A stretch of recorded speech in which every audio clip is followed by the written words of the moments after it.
देश भर में आज डॉक्टर श्यामा प्रसाद मुखर्जी के बलिदान दिवस पर उन्हें श्रद्धांजलि अर्पित की जा रही है। इसी तारतम्य में मध्य प्रदेश के सीएम मोहन यादव ने भी उन्हें पुष्पांजलि अर्पित की है। साथ ही इस मौके पर उन्होंने बीजेपी कार्यालय में पौधारोपण भी किया। इस मौके पर उन्होंने अपने संबोधन में कहा, श्यामा प्रसाद मुखर्जी का बलिदान दिवस हम सबको स्मरण रहना चाहिए। आज़ादी के बाद संविधान लागू होते ही तत्कालीन सरकार ने धारा 370 लागू किया था और श्यामा प्रसाद मुखर्जी ने इसका विरोध किया था। उनको इसको लेकर आंदोलन का नेतृत्व भी किया। पूरा देश उनके बलिदान को हमेशा याद करेगा।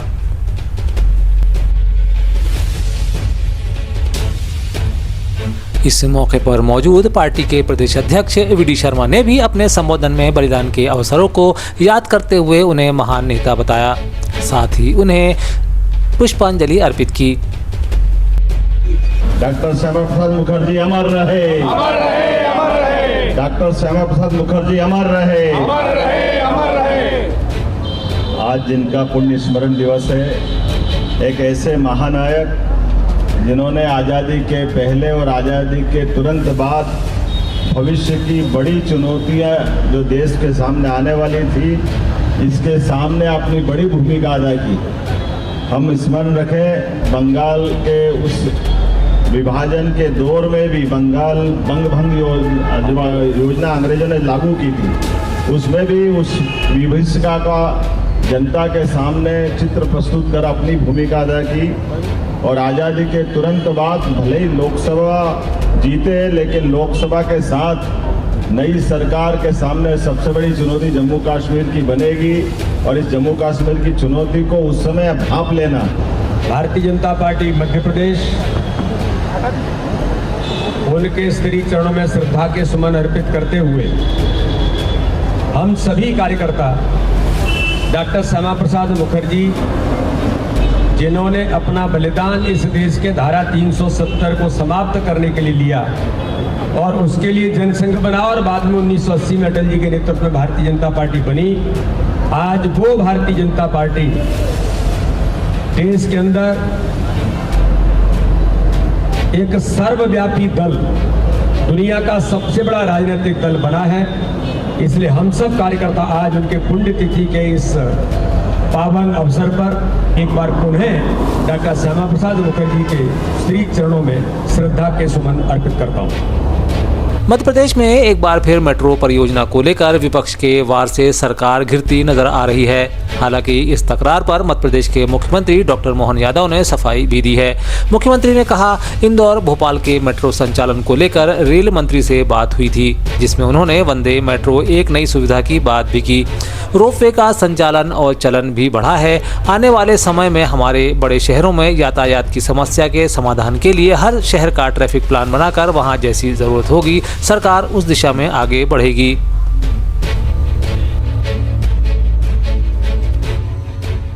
का संतोष है कि आवागमन के साधन को लेकर के हमारी सरकार गंभीरता से काम कर रही है। जैसा हम सब की जानकारी के वर्तमान में इंदौर और भोपाल में मेट्रो ट्रेन का प्रोजेक्ट चल रहा है, उसके एक चरण का काम और बाकी रहेगा।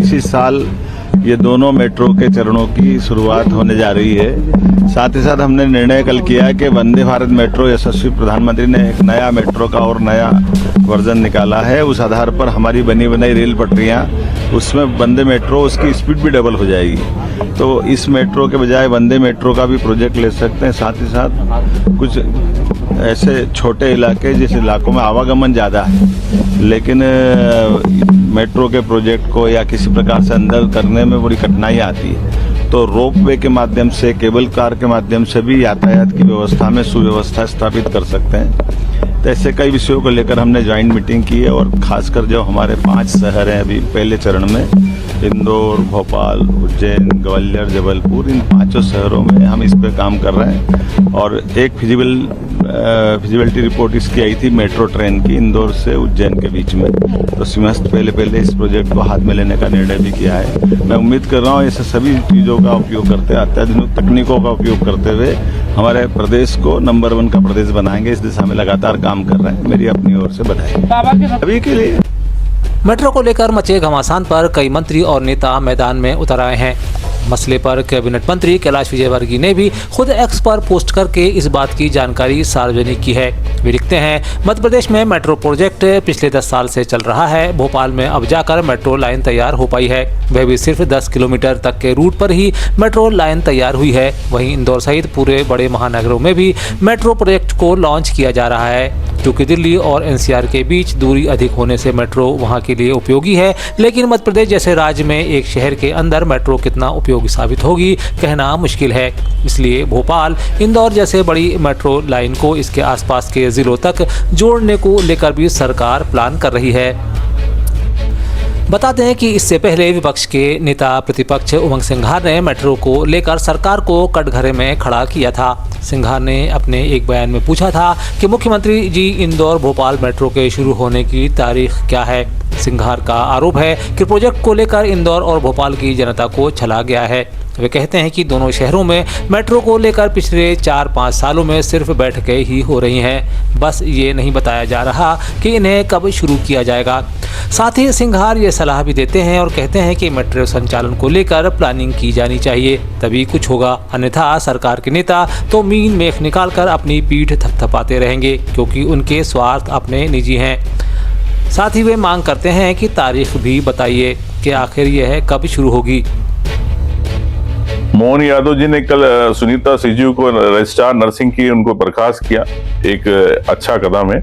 लेकिन मोहन यादव जी से मैं कहना चाहता हूं कि बड़े मगरमच्छों को आप क्यों छोड़ना चाहते हो। एसीएस सुलेमान जो कोरोना काल से घोटाले करते आ रहे हैं, क्या वो इसके अंदर भागीदार नहीं है। विश्वास सारंग जो इसके मंत्री रहे, क्या वो इसमें भागीदार नहीं है। महेंद्र गुप्ता जो इनके ओएसडी अघोषित रूप से काम कर रहे, क्या वो इसके भागीदार नहीं है। निशांत बरखड़े, क्या वो इसके भागीदार नहीं है। काउंसिल ये लोग चला रहे थे, जब काउंसिल इलेक्टेड रहती है उसमें आपने उनको चुना नहीं, लेकिन शासन ने अपने उस नर्सिंग कॉलेज काउंसिल को टेक ओवर करके अपने हिसाब से चलाते रहे। तो ये सीधा सीधा घोटाला करने वाले ये लोग हैं, इन पे ये बड़े मगरमच्छ है। मोहन यादव जी, इन पे कार्रवाई करना चाहिए, ना कि कोई छोटी मछली पे कार्रवाई।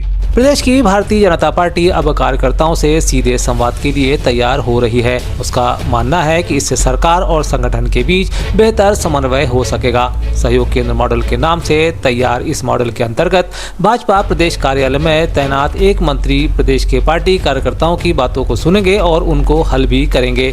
कहा जा रहा है कि यह देश के दूसरे राज्यों में भी लागू किया जा रहा है, अब इसे मध्य प्रदेश में भी लागू किया जाएगा।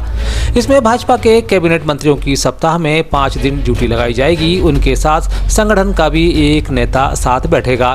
यह सप्ताह में 5 दिन 3 घंटे कार्यालय में बैठेंगे। हालांकि अभी कब से इसकी शुरुआत होगी, इस पर कुछ कहना अभी मुश्किल है। उधर बताया जा रहा है कि इससे पहले भी इस प्रकार की योजना पर अमल के लिए केंद्रीय मंत्री शिवराज सिंह चौहान की सरकार के समय यह निर्णय लागू किया गया था, लेकिन इस पर अमल नहीं हो सका था। अब पार्टी का केंद्रीय नेतृत्व इसे लागू कराने को लेकर गंभीर है। भाजपा के एक पदाधिकारी के अनुसार यह सहयोग केंद्र का मॉडल सत्ता और संगठन के बीच समन्वय के लिए बनाया गया है। टीकमगढ़ जिले के धरजई आश्रम के पूर्व कांग्रेस विधायक और संत के बीच हुए विवाद के बाद पुलिस ने विधायक और कांग्रेस के जिला अध्यक्ष के खिलाफ केस दर्ज कर लिया है। देहात पुलिस थाने में देर रात्रि फरियादी आलोक शुक्ला के आवेदन पर छतरपुर विधानसभा से कांग्रेस के नेता और पूर्व विधायक आलोक चतुर्वेदी और छतरपुर कांग्रेस कमेटी के कार्यकारी जिला अध्यक्ष अनीश समेत एक अन्य पर घर में घुसकर मारपीट करने के आरोप में यह एफआईआर दर्ज की गई है। फरियादी राजन शुक्ला ने शिकायत में पुलिस को बताया कि वह धरजई आश्रम में बैठे हुए थे, तभी छतरपुर विधानसभा के पूर्व विधायक आलोक चतुर्वेदी और कांग्रेस के कार्यकारी जिला अध्यक्ष अनीश खान अपने समर्थकों के साथ आए और आश्रम में कमरे में सो रहे संत सीताराम के साथ मारपीट की। नीट परीक्षा पेपर लीक मामला अभी भी गरमाया हुआ है। इसमें हुई गड़बड़ी को लेकर देश भर में परीक्षा में शामिल होने वाले विद्यार्थियों के साथ उनके अभिभावक परेशान हो रहे हैं। विपक्ष लगातार इस मामले को लेकर भी सरकार को निशाने पर लगाता रहा है। मामले पर इस बार मध्य प्रदेश के पूर्व सीएम और कांग्रेस के वरिष्ठ नेता कमलनाथ ने नीट परीक्षा को लेकर केंद्र सरकार पर निशाना साधा है। उन्होंने अब तक की कार्रवाई को केवल खानापूर्ति ही बताया है। कमलनाथ ने अपने सोशल मीडिया एक्स पर लिखा कि अब तक इतनी बात स्पष्ट हो चुकी है कि नीट परीक्षा का पेपर लीक हुआ था और सरकार ने जिस तरह से नीट के महानिदेशक को हटाया है, परीक्षा में हुई कुछ गड़बड़ियों की जांच सीबीआई को सौंपी है, उससे स्पष्ट है कि सरकार ने भी पेपर लीक होना स्वीकार कर लिया है।